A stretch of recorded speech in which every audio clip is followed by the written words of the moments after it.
बिस्मिल्लाहिर्रहमानिर्रहीम। अस्सलाम वालेकुम नाज़रीन, मैं हूँ फ़याज़ राजा और आप देख रहे हैं आपका अपना यूट्यूब चैनल।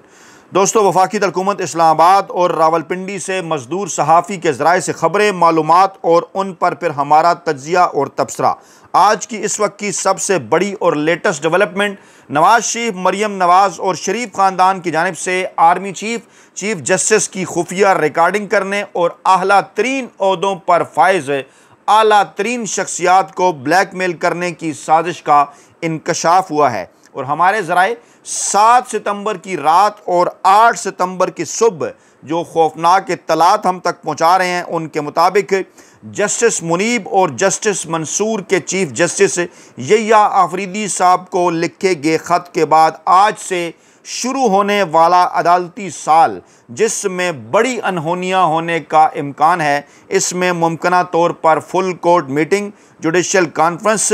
के बाद जो है वो हालात के अंदर 180 दर्जे की तब्दीली आ सकती है। और नवाज़ शरीफ और मरियम नवाज़ की ये जो ब्लैकमेलिंग है आला शख्सियात के हवाले से, इसके जो सबूत हैं वो अलीमा ख़ान और पाकिस्तान तहरीक इंसाफ की जानिब से आला अदालतों में सुप्रीम कोर्ट ऑफ पाकिस्तान में पेश किए जा सकते हैं। जी हाँ, मामलात कुछ यूँ हैं कि चंद दिन पहले जस्टिस मुनीब अख्तर और जस्टिस मंसूर शाह साहब की जानिब से एक ख़त मौजूदा चीफ जस्टिस यहिया आफरीदी साहब को लिखा गया था,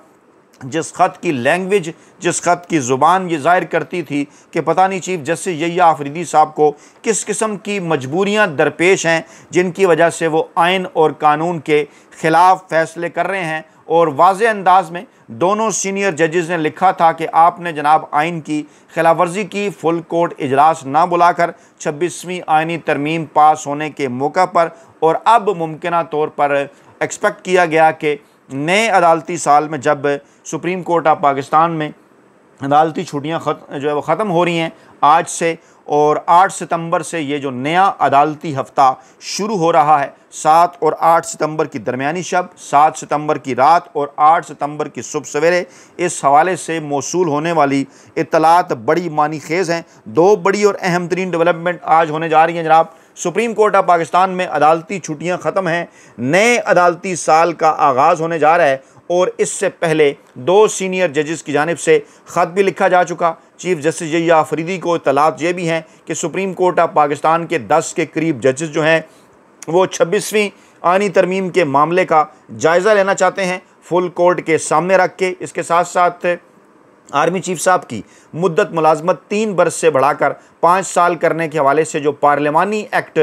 पार्लिमान से मंजूर करवाया गया था, जिसे गैर पार्लिमानी एक्ट पाकिस्तान तहरीक इंसाफ, वकला के ग्रुप्स और सुप्रीम कोर्ट में मौजूद चंद जजेस की जानिब से उसको समझा जाता है, मुमकिना तौर पर वो मामला भी सुप्रीम कोर्ट ऑफ पाकिस्तान आ सकता है। और 8 सितंबर को सुबह तकरीबन 10 बजे नए अदालती साल के हवाले से जुडिशल कॉन्फ्रेंस मुनक्कद की जा रही है, जिससे चीफ जस्टिस पाकिस्तान यहिया आफरीदी साहब खिताब करेंगे। है तो वो नाम नहाद चीफ जस्टिस ऑफ पाकिस्तान, लेकिन इसके बावजूद क्योंकि इस वक्त उनके पास ओहदा है, वही खिताब करेंगे। और जनाब इसके साथ साथ जो है वो चीफ जस्टिस हैं जो वो एक फैसिलिटेशन सेंटर का इफ्तिताह करेंगे, और 11:30 बजे से दोपहर 1 बजे तक सुपर टैक्स से मुतल्लिक मुकदमे की भी समाअत होगी। और जस्टिस अमीनुद्दीन खान की सरबराही में 5 रुकनी नाम नहाद आइनी बेंच ये सरबराही करेगा, और आइनी बेंच के सामने सुपर टैक्स से मुतल्लिक 1250 दरखास्तें हैं। इसके बाद फिर यह कहा जा रहा है कि इंतज़ामी नोयत का फुल कोर्ट इजलास होगा, और यहिया आफरीदी इसकी सदारत करेंगे। सुप्रीम कोर्ट रूल्स 2025 के हवाले से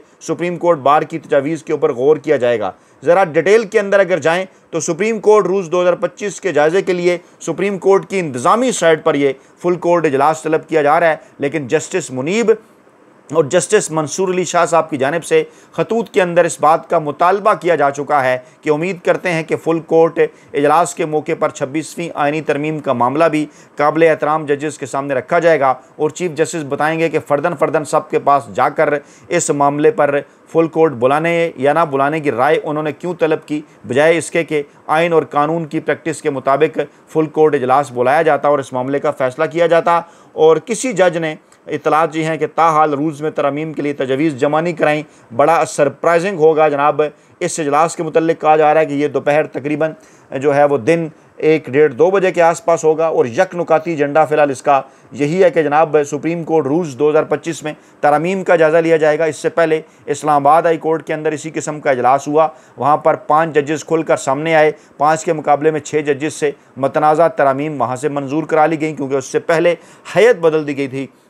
इस्लामाबाद हाई कोर्ट की ताकतवर हलकों की जानिब से मर्ज़ी के जजेस वहाँ पर लगा गए। और सुप्रीम कोर्ट ऑफ पाकिस्तान के रूल्स भी बदलने के मकासद वही हैं जो इस्लामाबाद हाई कोर्ट के रूल्स बदलने के थे। वहाँ पर जस्टिस सरफराज डोगर साहब ताकतवर हलकों की ख्वाहिश पर बैठे हैं, यहाँ पर जनाब चीफ जस्टिस यही अफरीदी साहब ताकतवर हलकों की ख्वाहिश पर बैठे हैं, और मकसद इनका इमरान खान साहब का रास्ता रोकना है। कहा यह जा रहा है कि इस अहम तरीन मौके के ऊपर पाकिस्तान तहरीक इंसाफ अलीमा खान ख़ास तौर पर, जिनके मुतल्लिक चंद दिन पहले हमने खबर दी थी कि वकला का एक ग्रुप उनके पास कुछ ऐसे सबूत जमा करवा चुका है। और अगर गुज़श्ता सुप्रीम कोर्ट की समाअत जो कि इमरान खान साहब के 9 मई के केसेस के हवाले से थी, वहाँ अगर रोस्टम पर अलीमा खान साहबा को बात करने की इजाज़त दी जाती तो इस हवाले से बड़े इंकशाफात सामने आ सकते थे, लेकिन चीफ जस्टिस यही अफरीदी साहब ने रोक दिया। अब ये इस किस्म की इतलात हैं कि ये तमाम तर सबूत जो हैं वो आला अदालतों के सामने रखे जा रहे हैं कि कैसे नवाज़ शरीफ, मरीम नवाज़ शरीफ ख़ानदान जो है वो इन्वॉल्व है पाकिस्तान के इंतहाई आला सतह के जो ओहदेदारान हैं, अहम तरीन ओहदे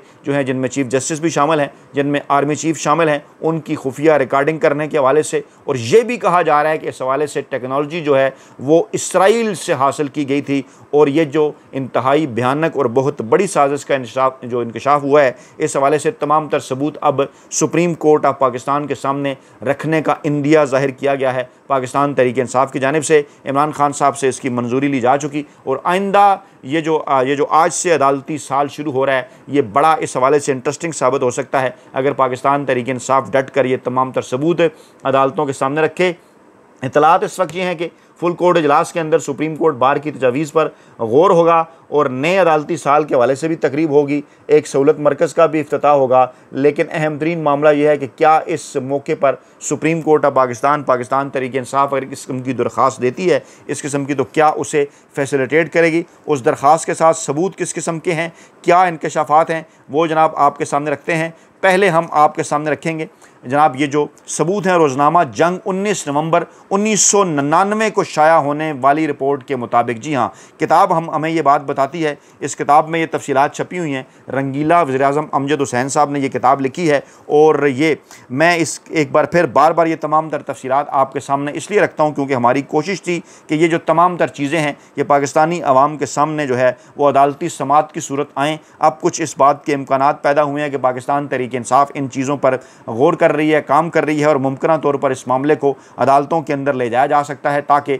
बताया जाए कि वो नून लीग रवायती सियासी माफिया, वो पीपल्स पार्टी रवायती सियासी माफिया, वो पाकिस्तान के ताकतवर हल्के जो कि इमरान खान साहब पर, पाकिस्तान तहरीक इंसाफ पर गद्दारी के इल्ज़ामात 9 मई हो या दीगर मामलात उनके हवाले से लगाते हैं, उनके सामने ये तमाम तर तारीखी हक़ाइक़ रखे जा सकें कि बेसिकली पाकिस्तान में होता क्या रहा। रोज़नामा जंग 19 नवंबर 1999 को शाया होने वाली रिपोर्ट के मुताबिक साबिक वज़ीर-ए-आज़म नवाज़ शरीफ ने अपनी पहली वज़ारत उज़्मा के दौर में इसराइल से 1 अरब रुपये मालियत की टेक्सटाइल मशीनरी ख़रीदी थी, जो अब पाकिस्तान में उनके कारखानों में नस्ब है। नवाज़ शरीफ ख़ानदान के इसराइली हुकूमत के साथ खुफिया ताल्लुकात गुज़श्ता 10 साल से मौजूद हैं, ये 1999 में कहा गया। और नई दिल्ली में मुतय्यन इसराइल के सफ़ीर ब्राहम यहूदा ने इंकशाफ किया है कि नवाज़ शरीफ के छोटे भाई शहबाज शरीफ ने 1993 में कम से कम 4 मरतबा इसराइल का जाली दस्तावेज़ात के ज़रिए खुफिया दौरा किया, और टेक्सटाइल मशीनरी का सौदा करने के अलावा रायविंड के अपने ज़री फार्म के लिए इसराइली टेक्नोलॉजी भी हासिल की। इस टेक्नोलॉजी में मज़ीद क्या था, आगे चलकर बड़े इंकशाफात हैं। शहबाज शरीफ ने इसराइल के 3 दौरों में 7 स्पिनिंग यूनिट्स का सौदा किया। बाद अज़ां ये मशीनरी जिसकी LC लंदन में खोली गई, कब्रस लाई गई, यहाँ इसकी बरामद कुनंदा कंपनी का नाम तब्दील किया गया, और फिर बहरी रास्ते से ये मशीनरी पाकिस्तान लाई गई। इसी दौरान शहबाज शरीफ और शरीफ ख़ानदान के एक नौजवान ने इसराइली इलाके अक्कू का दौरा किया, जहाँ यहूदियों ने बागात लगाकर दुनिया का बेहतरीन फल पैदा किया है।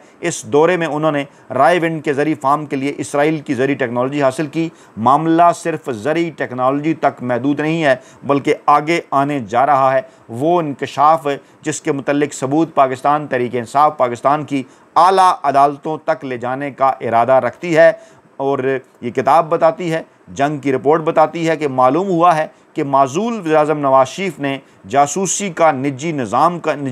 कायम करने के लिए इंतहाई जदीद तरीन आलात भी इसराइल से हासिल किए, जिनके ज़रिए ना सिर्फ एक जगह बैठकर मुल्क के किसी भी हिस्से में हो रही टेलीफोन की गुफ्तगू को सुना जा सकता है, बल्कि ख़ानदान के कारिंदे दूर जगहों पर बैठकर किसी ख़ास कमरे में हो रही गुफ्तगू को भी तार का निज़ाम कायम किए बगैर सुनने की सलाहियत हासिल कर चुके थे। और फिर आगे चलकर ये टेक्नोलॉजी कहाँ किस मकसद के लिए इस्तेमाल की गई। इससे पहले कि मैं आपको माजी की तरफ ले जाऊँ, आप गौर करें कि जब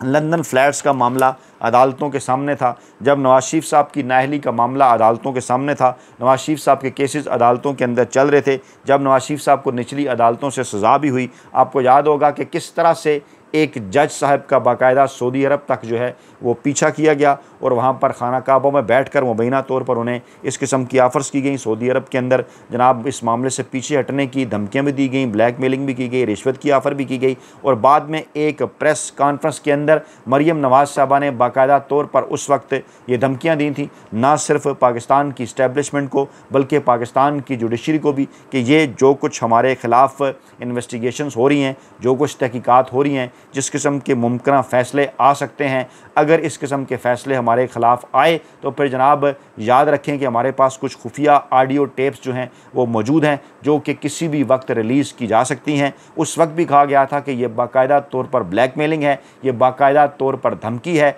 और ये धमकी और ब्लैकमेलिंग बराह रास्त तौर पर उस वक्त के army chief general Qamar Javed Bajwa और उस वक्त के चीफ जस्टिस साहब के हवाले से थी। लेकिन अब ये जो इंकशाफ इस किताब के हवाले से सामने आया है, इसने तमाम तर डाट्स कनेक्ट कर दिए हैं कि मामला सिर्फ यहीं तक नहीं रुका, बल्कि कौन कौन थे। टेलीफोन टेप करने का शौक ये मैंने हाईलाइट किया हुआ है इस किताब के मुताबिक उसी टेक्नोलॉजी की मदद से जो इसराइल से हासिल की गई। नवाज़ शरीफ हुकूमत की तरफ से इस्लामाबाद के 1 दर्जन से ज़ायद सहाफ़ियों के टेलीफोन टेप किए जाते थे, जिनमें जनाब तारिक वारसी, एम ज़ियाउद्दीन, मलिया लोधी, हामिद मीर, मारियाना बाबर, अयाज़ मीर, कैथी गनान, नवीद महराज, ज़फ़र अब्बासी, इम्तियाज़ गुल, तारिक भट्ट, जमाल इस्माइल और दीगर शामिल थे।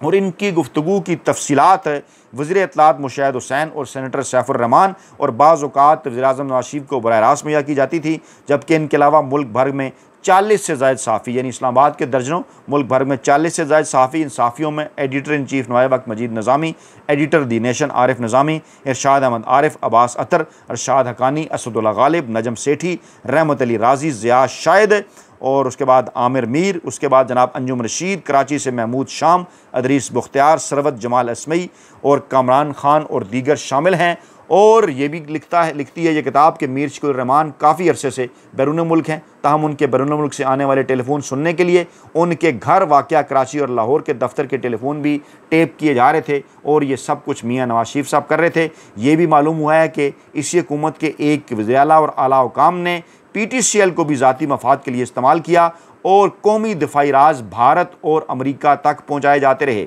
Secretary telecommunication Akram Sheikh, chairman PTCL Naseem Mirza, उस वक्त के DG intelligence bureau colonel Iqbal Niazi ने बाज़ गैर मुल्की और मकामी कंपनियों के साथ करोड़ों अमरीकी डॉलर के मशकूक मुआहदे किए नवाज़ शरीफ की हुकूमत के अंदर। और साबिक DGIB कर्नल इकबाल नियाजी के हुक्म पर PTCL के सेक्शन SED नूरुद्दीन बुगाई की सरबराही में गुफ्तगू रिकॉर्ड करने का यह सारा काम होता रहा। ना सिर्फ सहाफ़ियों की गुफ्तगू टेप की जाती, बल्कि सुनिएगा आगे क्या आ रहा है, जजों, अपोजिशन रहनुमाओं, हकूमती वज़ीरों, आर्मी के आला अफसरान तक की गुफ्तगू टेप होती रही। जबकि दूसरी तरफ ISI के सरबराह लेफ्टिनेंट जनरल ज़ियाउद्दीन की निगरानी में सियासतदानों, सहाफ़ियों, जजों, आर्मी चीफ, कोर कमांडर्स और कई सरकारी महकमों के सरबराहों की गुफ्तगू टेप होती रही। और हसास इदारे रोज़ाना साबिक वज़ीर इत्तलात मुशाहिद हुसैन, साबिक चेयरमैन एहतसाब ब्यूरो सेनेटर सैफुर रहमान और बाज़ औक़ात साबिक वज़ीर-ए-आज़म मियाँ मोहम्मद नवाज़ शरीफ को मज़कूरा टेप सुनाते रहे। बताया जाए जनाब इस मज़दूर साफ़ी को कि आखिरकार क्या वजह है कि दस्तावेज़ात के अंदर, अखबारात के अंदर, किताबों के अंदर इस किस्म के तमाम तर सबूत होने के बावजूद भी पाकिस्तानी मीडिया की, पाकिस्तानी जुडिशरी की और जनाब पाकिस्तानी ब्यूरोक्रेसी की और पाकिस्तान के ताकतवर हलकों की तोपों का रुख क्या वजह है कि सिर्फ़ और सिर्फ इमरान खान साहब और पाकिस्तान तहरीक इंसाफ की जानिब रहता है। इतने क्यों लाडले हैं नवाज़ शरीफ साहब इस सिस्टम के कि ये तमाम तर चीज़ें मौजूद होने के बावजूद आज तक उनके ख़िलाफ़ कार्रवाई नहीं हुई। क्या पाकिस्तान तहरीक-ए-इंसाफ सिर्फ हम तक ज़राए के हवाले से ये ख़बरें ही पहुँचाएगी कि हम इस मामले को सुप्रीम कोर्ट ऑफ पाकिस्तान में उठाने जा रहे हैं, या वाकई ये तमाम तर सबूत, दस्तावेजी सबूत अखबारात की शक्ल में, किताबों की शक्ल में जो मौजूद हैं, ये वाकई आला अदालतों के सामने ले जाए जाएंगे, ताकि जस्टिस मुनीब अख्तर और जस्टिस मंसूर शाह के हालिया ख़त का राज भी खुले कि आखिरकार मौजूदा चीफ जस्टिस यहिया आफरीदी साहब को क्या मजबूरी है, क्या परेशानी है आला तरीन ओहदेदारों को भी, कि वो मियाँ नवाज शरीफ और शरीफ ख़ानदान के हक़ में वहाँ पर फ़ैसले भी आते हैं, उनकी बैकिंग्स भी की जाती हैं। तमाम तर फ़ैसले इमरान खान और पाकिस्तान तहरीक-ए-इंसाफ के ख़िलाफ़ क्यों आते हैं? क्या मियाँ नवाज शरीफ साहब, मोहतरमा मरियम नवाज साहबा और शरीफ ख़ानदान आज भी कोई इस किस्म का नेटवर्क चला रहा है? ये बहुत बड़ा सवालिया निशान है। दूध का दूध और पानी का पानी किया जाना चाहिए। अपना बहुत ख्याल रखिएगा, दुआओं में याद रखिएगा। नई वीडियो के साथ जल्द हाजिर होंगे। अल्लाह ने के बाद।